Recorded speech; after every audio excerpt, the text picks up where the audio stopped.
السلام علیکم، میں ہوں جویری احسان اور آپ دیکھ رہے ہیں آواز۔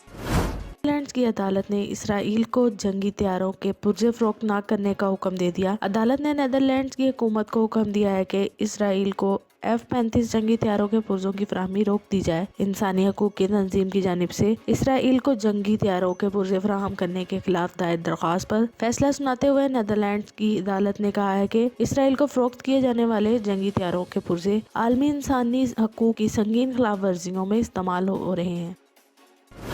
اسلام آباد نگران وزیر اعظم انوار الحق کاکڑ نے کہا ہے کہ میڈیا نے انتخابی نتائج نشر کرنے میں کچھ زیادہ ہی جلد بازی کی ہے۔ نگران وزیر اعظم نے کانفرنس کرتے ہوئے کہا ہے کہ چیلنجز کے باوجود جمہوری تسلسل خوش آئند ہے۔ انتخابات کے کامیاب انعقاد پر سیکورٹی اداروں نے اہم کردار ادا کیا ہے۔ پاکستان ابھی بھی دہشت گردی کا سامنا کر رہا ہے۔ دہشت گردی کے خطرات کے باوجود پرامن انتخابات کا انعقاد ہوا۔ ان کا کہنا تھا کہ پاکستان میں دہشت گردی کی رپورٹس کی بنیاد پر الیکشن والے دن موبائل فون سروس بند کی گئی تھی، لیکن انٹرنیٹ بند نہیں کیا گیا۔ پورے ملک میں براڈ بینڈ سروس کام کر رہی تھی۔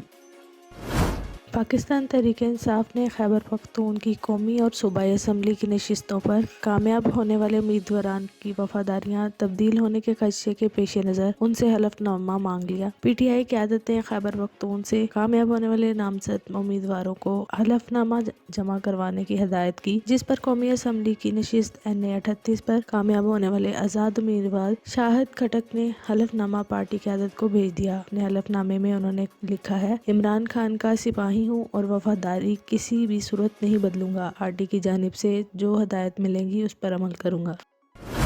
کراچی سابق ٹیسٹ کپتان معین خان کا کہنا ہے کہ میرے بیٹے اعظم خان کی پاکستان ٹیم میں شمولیت کا انحصار کارکردگی پر ہے۔ معین خان نے کہا ہے کہ رنز نہ بنانے والے سینئرز کو ڈراپ کیا جائے، جبکہ اچھی کارکردگی دکھانے والے نئے کھلاڑیوں کو موقع ملنا چاہیے۔ ورلڈ کپ سے پہلے کھلاڑیوں کے پاس PSL کا سنہری موقع ہے۔ کھلاڑی کو اپنی غلطیوں کا علم ہونا چاہیے اور دہرانا نہیں چاہیے۔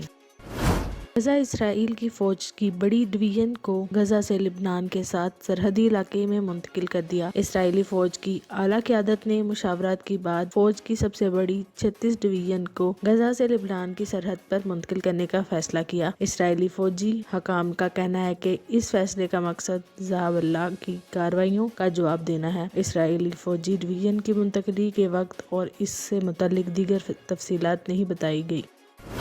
سیالکوٹ الیکشن کمیشن نے ریحانہ ڈار کی درخواست پر NA 71 سے خواجہ آصف کی فتح کا نتیجہ روکتے ہوئے ریٹرننگ افسران سے رپورٹ طلب کر لی۔ PTI کی حمایت یافتہ آزاد امیدوار ریحانہ ڈار نے الیکشن کمیشن میں درخواست دائر کی ہے کہ وہ NA 71 سیالکوٹ سے امیدوار ہیں، ان کے ساتھ دھاندلی ہوئی اور مخالف امیدوار نون لیگ کے رہنما خواجہ آصف کے دھاندلی کے ذریعے ووٹ بڑھائے گئے۔ اسلام آباد پاکستان تحریک انصاف کے رہنماؤں نے صدر مملکت ڈاکٹر عارف علوی سے ملاقات کی اور انہیں عام انتخابات میں ہونے والی مبینہ دھاندلیوں سے آگاہ کیا۔ صدر مملکت ڈاکٹر عارف علوی سے پاکستان تحریک انصاف کے رہنماؤں رؤف حسن اور عمیر نیازی کی ملاقات کی، جس میں عام انتخابات کے متعلق آگاہی پیش کی گئی۔ PTI کے وفد نے صدر مملکت کو انتخابی عمل میں ہونے والی مبینہ طور پر دھاندلیوں سے آگاہ کیا۔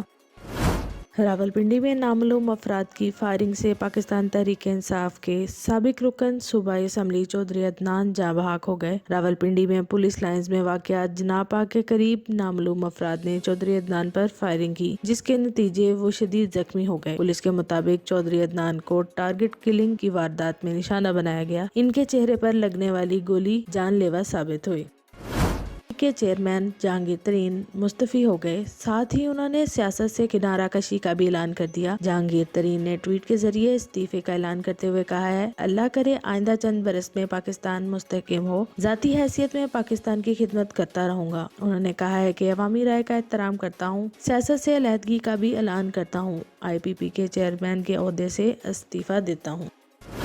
میراتھن ریس کم ترین وقت میں مکمل کرنے والا واحد ایتھلیٹ کیلون ٹریفک حادثے میں ہلاک ہو گیا۔ کینیا کے عالمی ریکارڈ ہولڈر 24 سالہ کیلون اپنے کوچ گیریس کے ہمراہ کار حادثے میں ہلاک ہو گئے۔ کینیا کی پولیس کے مطابق مغربی کینیا میں کپتاگٹ سے ایلڈورٹ کی طرف آتے ہوئے اتوار کی رات 11 بجے کے قریب ان کی کار تیز رفتاری کی وجہ سے الٹ گئی۔ آواز نیوز سے فی الوقت کے لیے اتنا ہی۔ مزید خبریں اور اپڈیٹس کے لیے دیکھتے رہیں آواز۔